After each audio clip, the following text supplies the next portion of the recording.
Го следите неделното интервју на Радио Слободна Европа. Денешен гостин е министерот за образование Арбор Адеми. Министре, веќе еден месец учениците не одат во училиште. Наставата се одвива онлайн. Како сте задоволни од досегашното спроведување?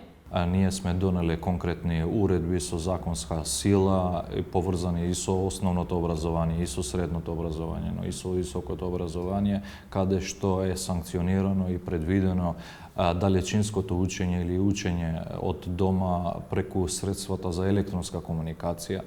И во трите уредби кои имат законска сила, нели веќе се закони донесени од наша страна, од страна на владата, се предвидува дека далечинското учење или учењето од дома преку средствата за електронска комуникација се организира и треба да се обезбеди двонасочна комуникација и разменување на податоци.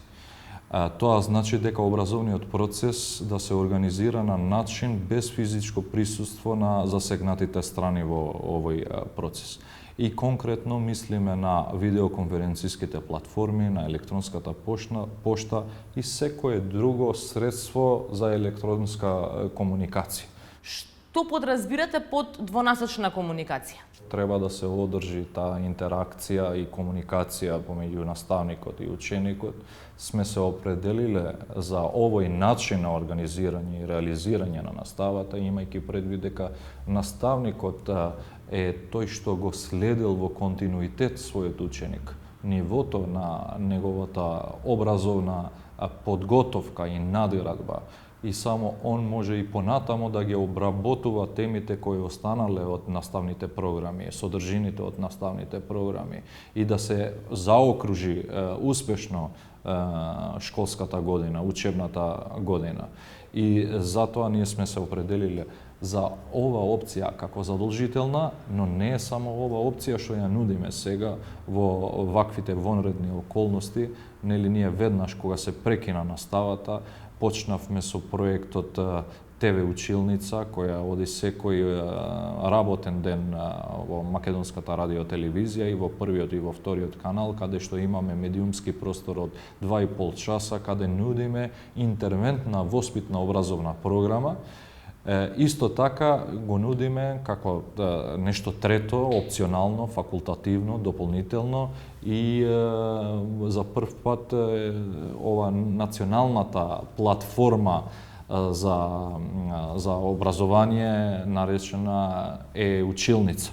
Значи, трите опции се нудат во ваквите вонредни околности, но втората опција и хронолошки, нели, како е воспоставена, е таа двонасочна комуникација, каде што самите училишта треба да развиваат или ќе искористат некој постоечки модел или платформа или апликација каде ќе се обезбеди таа двонасочна комуникација и ќе се реализира образовниот процес. Но сепак впечатокот е дека не постои системско решение, туку дека работите зависат од волјата и способностите на наставниот кадар.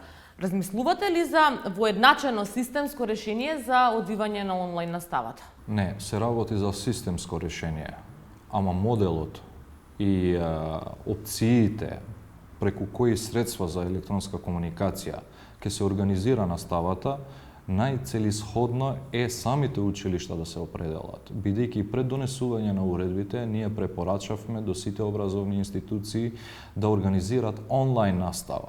Нели имаше отпор, апели, критики дека нема законска подлога, законски основ. Затоа ги донесовме уредбите. И сега онлайн наставата веќе е формален образовен процес, а не неформален. Има ли Министерството механизам да ги контролира училиштата ако не го прават тоа? Секако дека да. Секако дека да. И што ако не го прават? Министерството не, туку имаме оперативни органи, оперативни институции кои веќе превземаат конкретни чекори, како што е Државен просветен инспекторат, нели доставува прашалници до училиштата, до наставниците, поврзани со организирање на онлайн наставата, и ова е задолжително. Сега наставниците се организираат и информациите кои што ги добиваме ние се доста охрабрувачки на национално ниво, дека се реализира и во основните и во средните училишта, но и во високообразовните установи и јавните научни институти. И постои шаренило во начинот на употреба на алатките, на платформите и така натаму. Но намерно на тоа ние настојувавме, бидејќи секој училиште, наставникот да одлучи преку која алатка, преку кој начин ќе се обезбеди таа двонасочна комуникација со учениците. Рековте дека за оние ученици кои што немаат интернет кој обезбедувате ваучер, но што е со оние кои што немаат никаков IT уред? Ние се определивме за да обезбедиме интернет за сите деца и затоа пративме допис до сите училишта да не информираат кои деца немат пристап до интернет. Можеби имало недоразбирање, мислеле дека бараме податоци за доделување, распределување на IT уреди, но најбитно е сега интернет да имат секој. Ако нема IT уред? Пристап секој да има до интернетот, и затоа ние веќе со министерот Манчевски, со колегата Манчевски ќе доделуваме ваучери за пристап до интернет бесплатно за сите деца кои потекнуваат од семејства кои немат никакви приходи. IT уред, можам генерално да кажам дека најголем број на децата или родителите на децата имаат IT уред, бидејќи ако се сеќавате во нормални околности кога сме биле, имаше апели, барања до нас да се забрани употребата на смарт телефони додека се организираше часот, така што најголем број на граѓаните се и на учениците или родителите на учениците имат IT уред, но најискрено можам да ви кажам дека и со една скромна цена, вредност може да се обезбеди IT уред или најмалку паметен телефон и употребен во пазарот. Така што не гледаме дека имаме проблем, иако веќе сме во комуникација со потенцијални донатори од бизнис заедницата кои сакаат да помагаат во овој дел и на најзагрозените семејства кои се под социјален ризик, без никакви примања, да им се помогне и во овој правец. Министре, коронавирусот ги откри на површина и поделбите во општеството, особено на социјалните мрежи. Се обвинуваат одредена етничка заедница дека ќе го донесе коронавирусот, диаспората, се стигматизираат луѓе кои што се заболени веќе.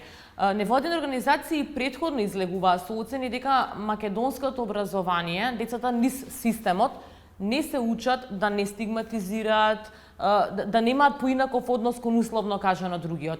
Што направивте досега во образовниот систем да се избегнат ваквите работи? Сегогаш има простор да се направи нешто дополнително и нешто повеќе, но мислам дека во овие последниве 2 години доста сме направиле и сум горд на тоа што сме направиле во насока на градење на мостови помеѓу граѓаните, помеѓу учениците со различен бекграунд, етнички, религиозен или социјален бекграунд. Така што можам да кажам дека во еден пример е нови наставни програми за предметот граѓанско општество, каде што нели цело време се зборува и во наставната програма, но и во самите учебници дека треба да соработуваме и сме во едно општество каде што сите треба да дадеме придонес за реализирање на процесите кои се од заеднички интерес. Институтот за хемија неодамна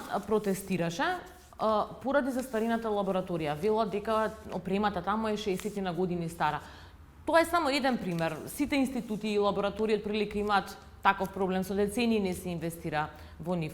Повторно ни покажа ли пандемијава колку е важно да се инвестира во научно-образовните институции? Не ни треба пандемија, епидемија или некоја друга несреќа за да бидеме свесни дека треба да инвестираме повеќе и повеќе во науката, во научно-истражувачката дејност и во поддржување на представниците од научната заедница или академската заедница. Но фактот дека се инвестира малку.